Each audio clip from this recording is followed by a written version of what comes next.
এটার মাথার পিছনে খড়মের চিহ্ন আছে, শিব ঠাকুরের পায়ের খড়মের চিহ্ন আছে। মা এই নাগিনি, মাথাটা বের করে দেখা। যখন সাপটা ফনা তুলবে তোরা জহর পিয়াবি, গুডু করবি, প্রণাম করবি, নম করবি। প্রণাম করলে পুণ্য হবে, কারো পাপ হবে না।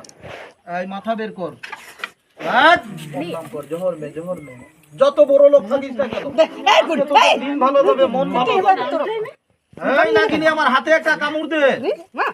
দিলে আছে খড়মের চিহ্নটা আছে না পিছনে? মা সবাই দেখবি, একটু ঘুরে ঘুরে দেখা, ঘুরে ঘুরে দেখা। আছে না বন্ধু? একটু আবার এইদিকে দেখা, আছে না মা?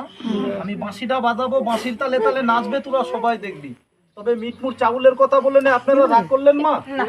মা কেউ রাগ করি নাই, সবাই তোকে দেবে। সাপটা কত বড় লম্বা আমি তোদের বের করে দেখাই। আয় বের হয়ে বাবু, এটাকে বলে তেতুলিয়া করিস, তোদের হর ভাষায় বলে আই এম বিং। আয় বের হয়ে। তবে না, আরেকটা কথা মনে পড়ে গেল গো মা, রানটা আমার মতো সঙ্গে দিবি। কারা দিবি? যে কোচ বলে আমি মারাঙ্গুরু ঠাকুর ঘরে পূজা করতে গেলে হাঁটু দুখায়, কোমর দুখায়। এই অনেক বাবুদের জলে নামলে প্রসাব, স্বপ্ন দোষ, দুর্বলতা, অক্ষমতা। অনেক দিদি বৌদিদের মাথাটা ঘুরায়, চোখ অন্ধকার দেয়, পেটটা ব্যথা করে, সাদা কাপড়ে দাগ লাগে, ধাতু মেহুর দোষ, কালবাদক, সাদা সাপ, মাসিকের দোষ। আমারও মা আছে। রানটা জঙ্গল থেকে তুলে ব্যবহার করিস, কাজ হলো আমাকে আশীর্বাদ করিস। আচ্ছা দেখতো বাবু, দু হাত লম্বা হবে না? কি বাবু, হবে না? একটু বেশি হবে দাদা, দু হাতের বেশি হবে।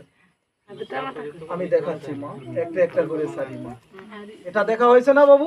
এই দেখ, কিরে কামড় দিস কেন? সকালে কামড় দিয়ে রক্ত বাইর করছিস, আর কামড় দিস না। সবাই করে চাল দিবি না মা? সবাই দেবে, যা ঢুকে যা, যা ঢুকে যা, যা যা ঢুকে যা, যা। এই যে